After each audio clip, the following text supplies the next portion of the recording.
I punched my microphone. I'm not getting debated this time around, but yes, that is the opportunity we are talking about, and now is the time to get it done here for group number 2. Let's get hyped for the first game of the day. Who is going to make it to our finals? Their journey in the playoffs starts right now. Yeah, and it starts with a pretty weird plane path here.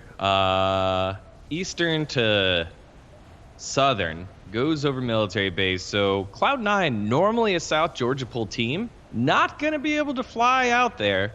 They could pull the chute early and kind of hover, but this is going to force some teams to go to their secondary spots. A lot of the time, if the plane is equal, flies across the whole map, teams go to their normal spots. Sometimes they have secondary spots, but most of the time they have their main spots. And when you're one of the bigger teams, people usually don't mess with you. They don't mess with your spot. Tempo Storm goes to Pachinki. No one really wants to challenge Tempo Storm because of their guns and all of that. So, that's like their spot. However, with a team like Cloud9, that's another team that you really don't want to mess with early. They might accidentally be dropping on top of somebody else that might get surprised by, look, it's Cloud9, and all of a sudden we're in a gunfight with a very top team, and it's going to be stressful. So interesting to watch how this all unfolds.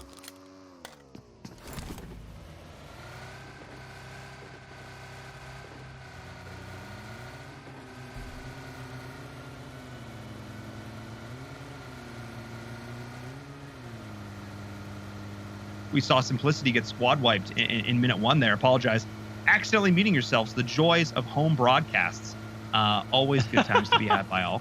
But yes, no, I was talking about the idea of respect. The idea of how much do you respect your opponents? How much do you think that you can win one of these early gunfights? I was talking about the idea of Simplicity back in last week. We saw them take an early fight. I can't remember who they were fighting up against, but they lost like minute 1 in a clutch, all-out, drag down, beat-out fight. But that's one of our supposed top teams because another team's decided, hey, look, I think I can go toe-to-toe with you. I think I can ruin your day, so I'm going to do it. Yeah, that is one of the things that could be happening as we kick things off. Another thing that could be happening is, looks like Execute might be battling with one of our finalists from last season, JCR. So a quick start to this match in day number 2. Oh my goodness. All right, well, let's take a look at this. Hang on. What is happening here? We have Remix in the crew. This is already some I like to call it the CQB, a close quarters battle. Going to be starting things off. But Fate and crew, these are actually 2 of these teams that we were talking about, like one of these potential breakout stars. And this is where things, I think, are really going to get interesting. Of course, Just Causing Reality, they've been a mainstay here in the Mobile Open for the last few seasons. They've done a lot. So now it's going to be exciting to see what they're going to be able to do if they actually do get into a fight early, because nobody has helmets. Nobody has vests. This is just pure gunfire. Who can find the headshot?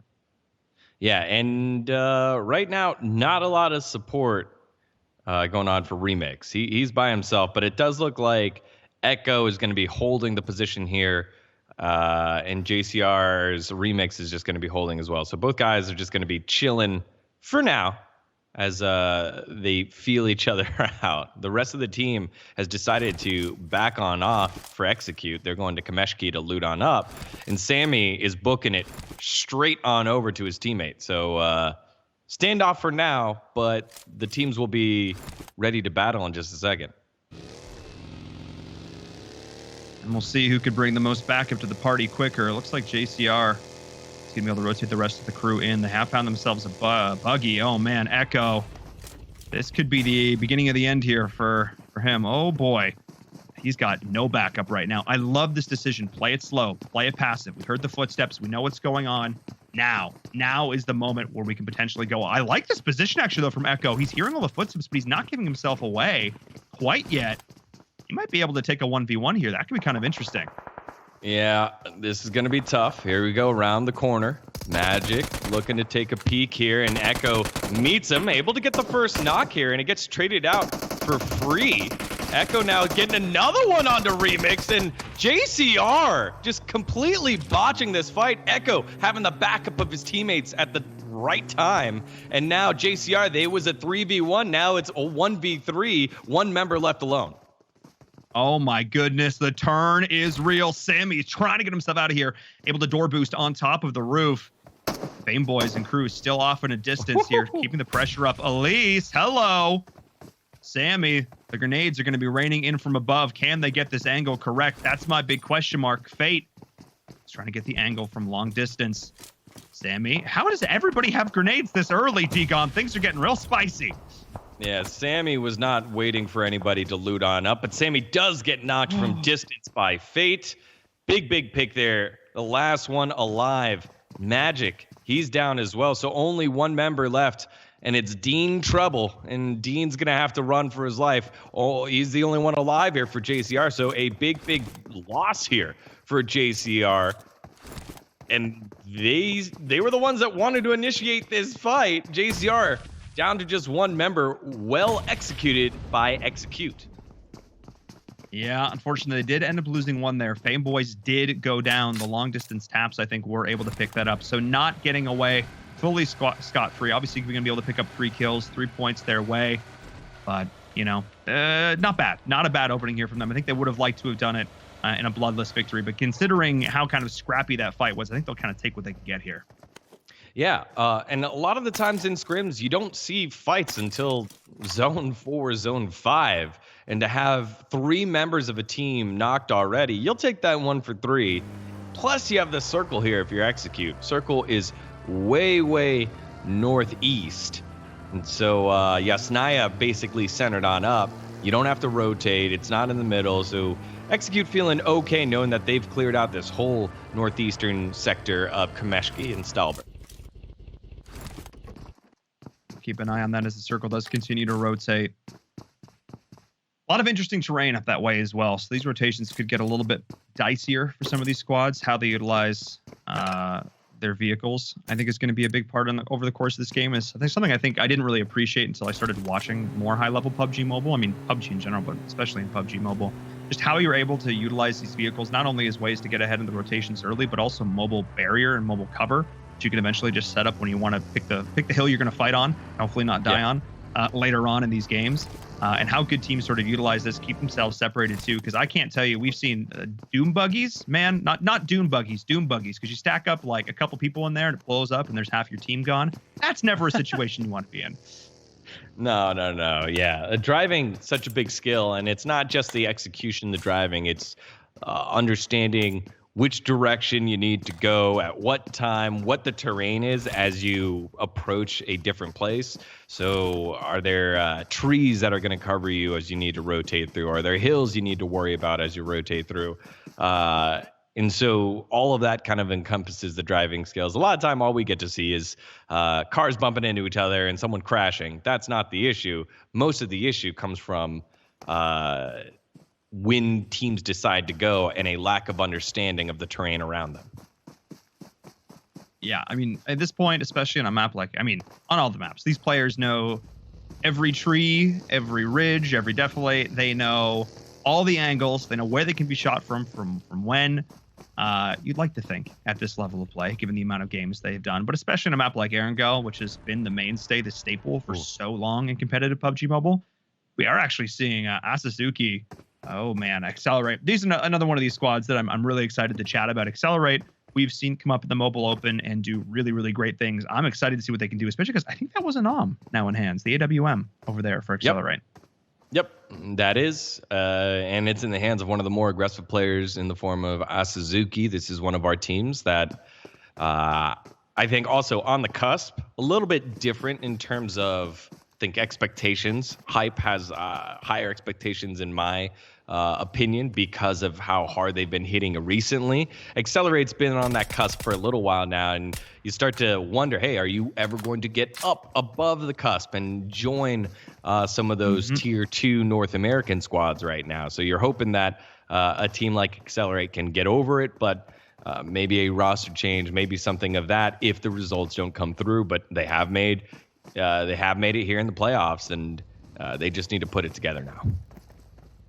Yeah, that's really the big question mark, is who can continue to not only do the things they need to do, not only find the shots when they need to, Asuzuki, but also be consistent and do it over and over and over again.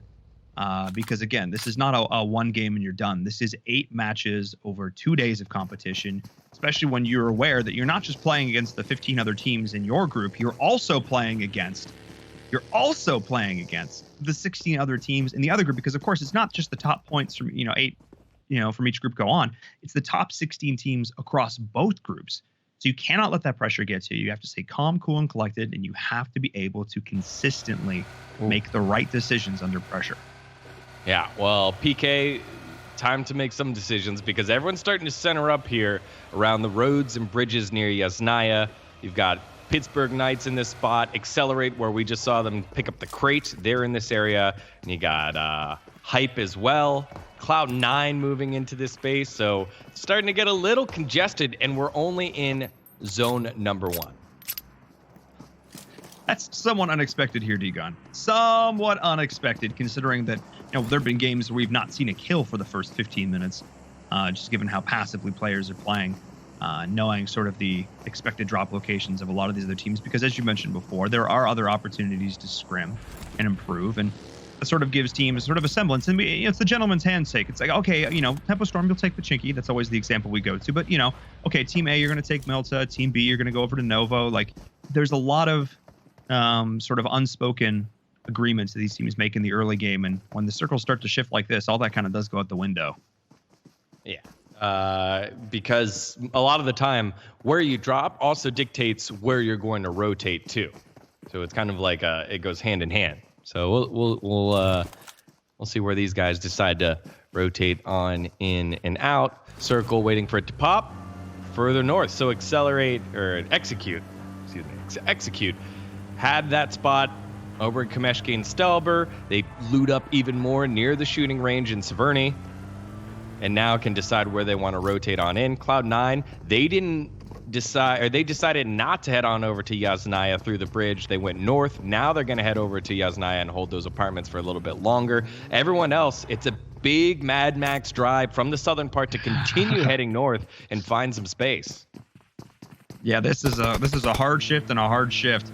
Keep an eye on this, especially the teams coming in towards Mansion. And as you mentioned up in Diaz, the question is who's going to look to immediately sort of take over, like east of Severny up towards Stalber, like you mentioned before. Kameshki already starting to get out of the circle, but that mountain at Stalber, while it seems like obviously high ground, better for these fights, got the optics, you feel really good, but getting stuck up there in certain situations makes that descent sometimes a little bit tricky and can put you in some awkward situations. We've seen it before. Oh boy, it's starting to get even more crowded here. I know we're following along with Best Kept Secret. They currently are coming into the group. They are our 4th rated group coming on in. So they put in the time to rank up, qualify. And I'm excited to see if they will continue to be a Best Kept Secret, because no more hiding. No more hiding in between, like, qualifying by playing a ton of games and scoring a lot of points that way. You got to really put the work in, and you only got 8 games to do it. Yeah, you've only got certain opportunities. Oh my goodness, Degon, I see like 5 different teams on our screens coming in right now. Perksauce is going to pick up the first kill over there. Pyra as well, I should say. Oh my goodness. Hang on. Wait, I can't see my screen at all. I'm getting like flashbacks to seasons past. But oh my goodness, I see a car in the hands of Pyra. Look, all I know is things are going to get... That is Perk. All right, he did pick up a kill. I'm not crazy. Okay, hang on. No, right, you're not crazy. Perk and Pyra taking some shots here at Pittsburgh Knights. So the P's doing it to the P team, and now Jagger, long-standing member of the Knights, forced to run away. Gonna be difficult for them. Again, Cloud9 deciding to send it a little bit earlier. Got our first kill here. Let's see if that was our first team going out. No, it wasn't our first team going out, but it was Prism losing a member early on. So action starting to pick on up here outside of Stalber. And I would expect nothing less at this stage in the game for these teams to rat. See, driving is hard, guys. We meme about it. But really, it's important. I'm just saying. Jagger knows. He's been on Pittsburgh Knights for a long time. And forced to bandy up already. Only actually not a lot of meds in his back pocket right now. I wonder if Pittsburgh Knights had a little bit of a rough time during their loot phase, because that is really not the amount of utility that they're going to want going into these final circles. We'll keep an eye on that for sure. And now Fate. Oh boy. That's not the place where you want to be. Hell, that was a hard shift. Okay. Yeah, you could see Execute just completely U-turn that one around as Fearless Gaming was like, yeah, don't come here. We got south of Severny. If you want to stay in Severny, that's good. Not so great for the circle, but we don't want none. We don't want anything that you're selling to us right now. Yeah, not an ideal situation. We are jumping on board now with the marksman. It is Jay, who, as I look towards his, a lot more meds in his. See, this is where you want to be right now. This is like, I got a couple of med kits. We got some stims. Things are feeling good. They are actually pretty close to Cloud9 right now, and they are now well aware of it as Bayo is picking the first one up. Zeus is getting knocked instantly. And actually, in return, though, Bayo's going to on the headshot from Snipe, living up from the name. Scar making an impact there. And that's going to be the opening that the marksmen need to get their teammate back up, get this reset. That was actually huge, because that could have been a very easy pickup there, breaking the first line here of the marksman and giving Cloud9 that opportunity. But they've been able to turn this around, and now C9 need to reconsider this one. Yeah, and this is so stressful right now because Cloud9 was taking shots earlier at Pittsburgh Knights. Pittsburgh Knights now have the information that Cloud9's down, and here comes J7 and Raven. They're like, hey, you're down your IGL, we'll hop on in. J7, what are you doing? Ours are hard. Guys, you know, it may sound silly that I harp on driving a lot, but also this. And now C9 are getting collapsed upon from multiple angles here. The nades are starting to rain in. Hang on, Degon, this just got very interesting. Cloud9 deciding, look, kills are worth a decent amount of points now in the scheme of things, which means, you know, we want to be a little more aggressive. We want to take some fights. Not that they've ever not wanted to do that, but now they really want to do that. But this has now drawn the ire of PK, who said, look, if we can knock out C9 first, that could be a big deal. And I love the gusto here. PK may be looking to maybe reconsider this. Gosh dang it, team! Right as I go and hype you up, you do that. All right, it's probably the right call though. Well, one thing I would say is that I think the whole push gets stunted there because J7 hurts himself, right? Like it takes him now 5 to 7 seconds to heal on up all the way.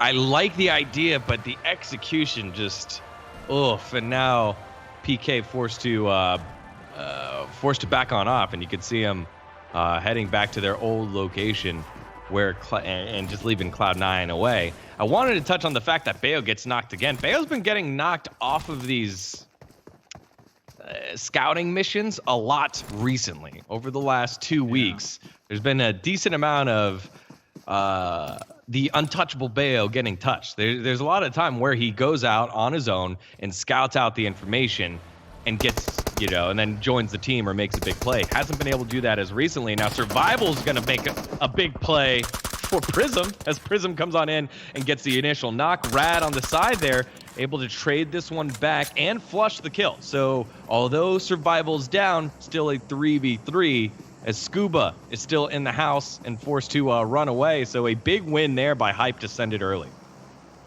Yeah, Hype coming in. They do have one player down, but able to get Survival up through this and trade at the kill, like you mentioned before. That was actually pretty massive there. That just goes to show having that buddy system is so critical, making sure that while it may seem like in that situation, he was going in pretty much solo.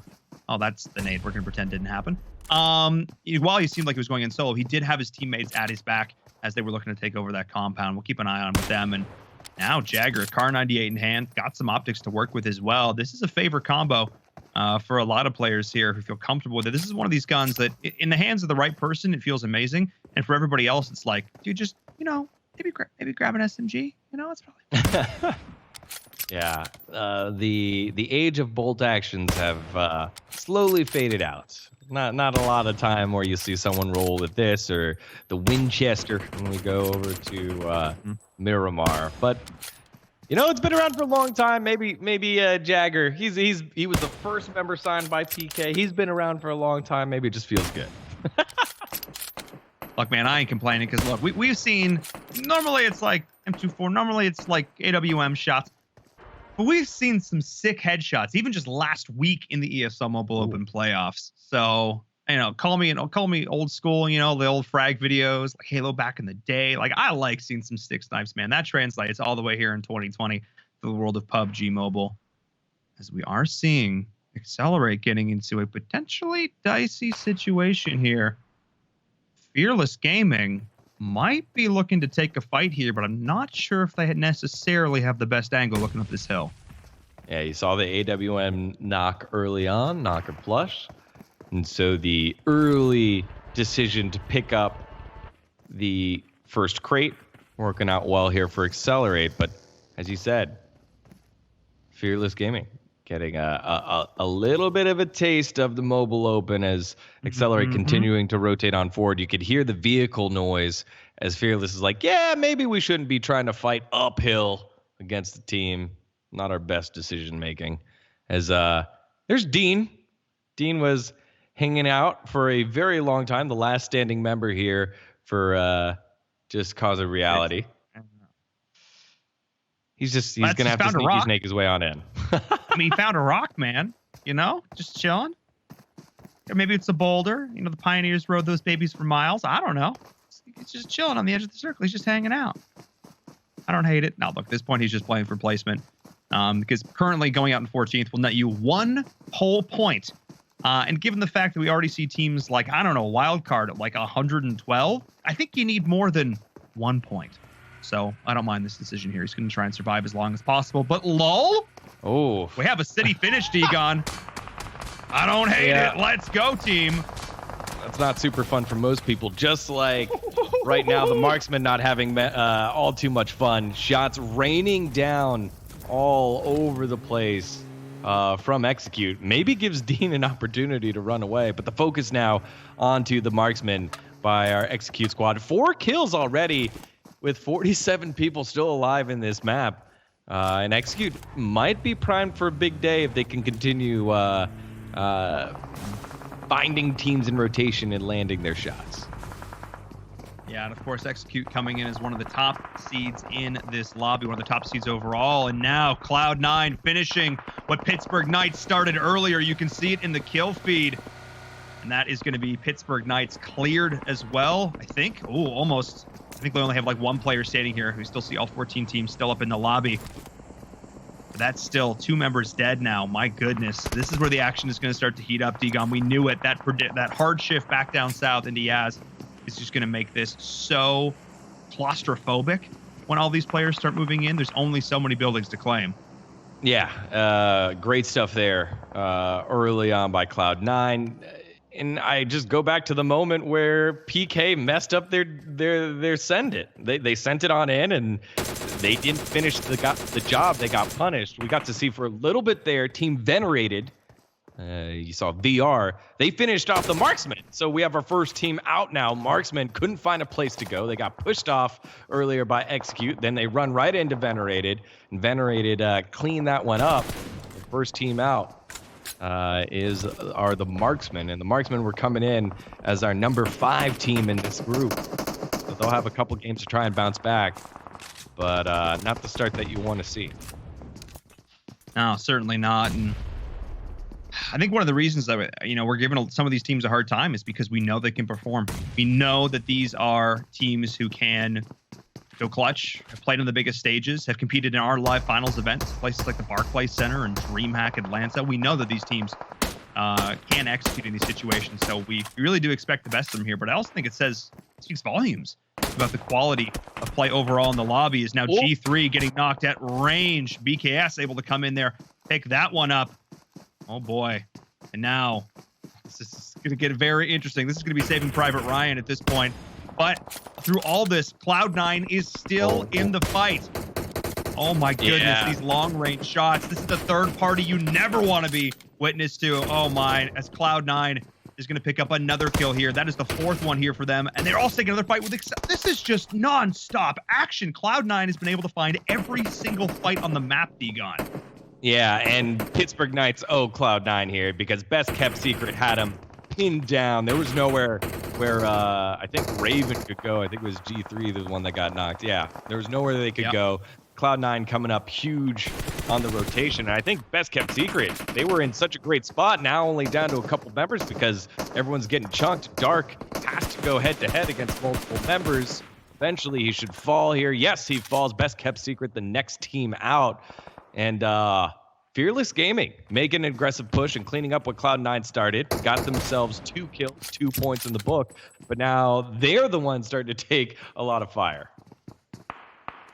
My goodness, I love it. Just the fact that these teams were forced to shift. Everybody had rotated preemptively north. They're like, okay, we're going to set up here. There's a lot of open ground. We want to make sure we know where our angles are, our lines of sight. And then everybody had to hard rotate back. The teams that were able to take over those buildings first have been able to get a massive advantage. Because look at the situation. Some of these teams are out now. They're in the middle of a field. Yes, they may still have a vehicle. Maybe the tires are popped. Maybe not.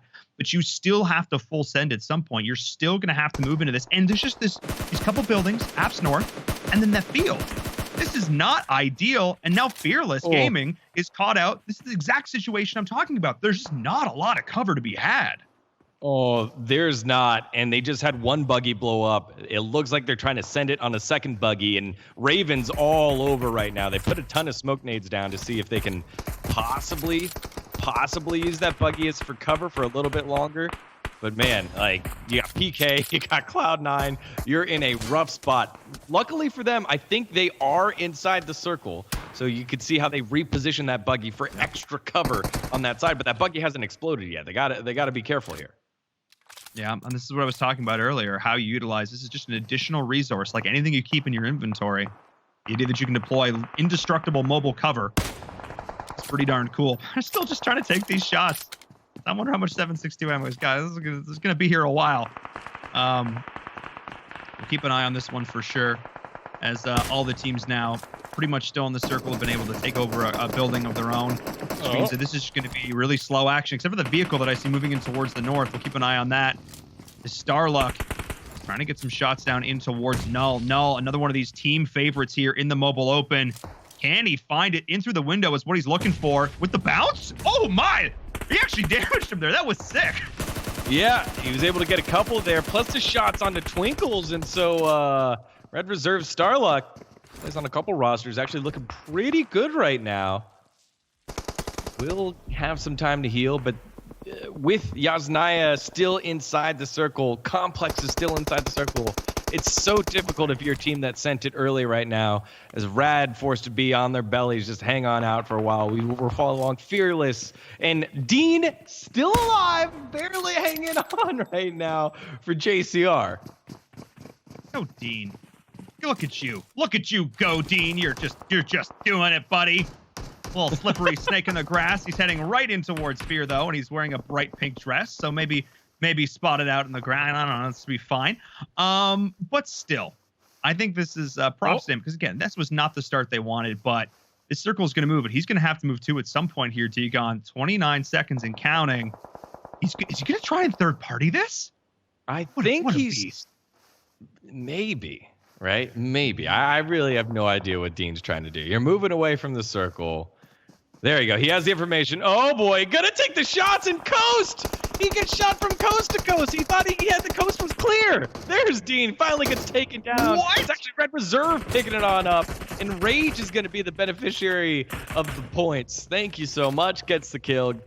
And he's going to go back to chilling inside his high real estate value complex. Yeah, that's huge. And now Fearless, the last couple members are just trying to heal on through the blue, trying to survive as long as possible as those teams out in the field are having to rotate. Oh, man, Red Reserve have a great angle on a lot of this, though. Prism in a terrible spot. The DP trying to get the shots on through. Can't seem to land them, though. Rage must be raging at himself after that one, because that could have been the pickup there for his team, but instead it is Execute who grabs the kills there over towards Prism, and now Cloud9 are well aware of where Red Reserve are just chilling right now. But look at that circle, Degon. That is nobody's friend. This. Maniac is trying to get people to burn with the molly right outside the window. Goes a little bit too far and accelerate. They're basically holding hands. They're neighbors with Twinkles. It's the neighbors that you never want. It's like, Charlie, go home. I don't want to hang out with you anymore. They're right next to each other, and Accelerate are going to send it. Maniac coming on through. Here comes the jump shot. It's smoke, it's chaos, it's pandemonium, and it's Accelerate almost losing the fight there. They will hang on. Nice cheeky corner by Twinkles, but it's not enough. And Accelerate, they lose one in the process, but they get the clear. My goodness, what a series of decisions right there. They collapsed in perfect unison, covering every single one of those angles, taking down Null like it was nothing. Again, a little bit bloody, but in the scheme of things, that could have gone so much worse as now Cloud9 is deciding it is their turn to show up. They want to take over what little bit of real estate is left. The smoke grenades the teams have been holding on to all game long are now coming into play. Red Reserve, they have full HP. They've still got the building here on the edge, and they're gonna do some damage. My goodness. Instead, it's VR that actually picks up the kill there on the vehicle venerated, getting that destruction. But still, this is just no place to go, Digon. It is standing room only here, just north of Yaz. Yeah, Asuzuki trying to wrap around the smokes, been hit a couple times, has no first aids either, only bandages. Cloud9 was also knocked early on by Venerated, so everyone just kind of hanging out in this building. And it's first to blink that's going to get punished. You got to play the staring game right now for these teams. Skies is going to hang out. Asuzuki is trying to take down as many as he can before he gets taken out by the zone. But the zone, the true victor here, as all these teams are going to have to come out of this final complex inside the zone in just 50 seconds. Well, Digon, talk about all these teams, but it's only 2 teams right now. I think up left, we've got Venerated with 4 players alive, Cloud9 with 4 players alive. When you talked about holding hands before, it's like trying to get an apartment in San Francisco. My goodness, they are packed in there tight. And we'll see who's going to be able to get the angles. Uzi in the hands of Uneven at point-blank range. Nade's still going to be able to come into play, but he steps too far forward, and he gets knocked down for it. But the rest of Cloud9 have been able to get themselves back up through this, able to heal on up. Now Venerated are going to try and find the shots, find the angles for the grenades. They're going to make this oh so interesting as Cloud9 trying to find the shots in through the smoke using your teammate's body as cover, Nito. That's one way to go about it, but you need to try and find the shots. Cloud9 battered, bruised, down. I think there's only one member still up, but Beowulf can find the shots. He's got himself repositioned here. His teammates are dead or down in this 1v2 situation. It's Beowulf, and he cannot do it! As Venerated takes game number 1. Yeah, what a game here by Venerated. And I love the spread there at the end, the way that they kind of covered a ton of area in that final spot. But what a hectic ending. I thought it was going to be heel off here as Yasnaya, just a very difficult place to play in. There's so many complexes, the multi-level, the 3-level complexes. It's tough to play, very, very tough to play. And you could see, again, the teams that rotated to the edge first of the complexes were the one that survived. You had a lot of teams thinking, maybe if I go to the opposite edge, we'll be able to sneak our way in. Nah, it's a massive sloping hill. And with that hill, everyone got decimated. So it was just basically like, who's going to jump out first? Finally, when we got to those last 4, crazy finish. Yeah, it was basically just a game of chicken where there's just this line of buildings and everyone sees the circle out in front where they got to go and they're looking left, they're looking right. All right, who's going to go? You going to go? Are you going to go? Everybody's chucking smokes, trying to bait everybody else out. When finally the pin does drop and everybody does go. It created some interesting action at the end there. And Cloud9, one of the favorites or the favorite in this lobby, not quite able to get that chicken dinner. Let's take a look back, though, with our Xperia highlights from game number 1. Digon, walk us through it. It went from, like I said, 0 to 100 real quick. Yeah, well, it started at 100 because Echo decided to do some funny business here on JCR. JCR didn't think too kindly of it, and then Echo showed off some fantastic moves here. This was a de facto 1v3. They did not punish Echo, was pretty close by, and that really stunted JCR for the rest of the game as we follow along with Pyra, making fun of bolt action shots earlier. Able to land a couple there with the Car 98, and some big nades coming out of Starluck. I think it was Starluck and Rage able to pick some up here for Red Reserve. Pyra still holding that angle. Big push here by Accelerate. Again, right behind the vehicle. What a great spot there. But just wasn't quite enough there for Twinkles as Noel goes down a little bit earlier. And then, that was a hopeful play there by Accelerate. They didn't have a ton of plays. They couldn't get the vehicle going before it eventually got shot down. And then again, the big spread by Venerated, lots of smoke everywhere. And Cloud9 kind of clumped behind the shed, made it for a very difficult rotation on out. And big props to Venerated for our first chicken dinner of our Group 2.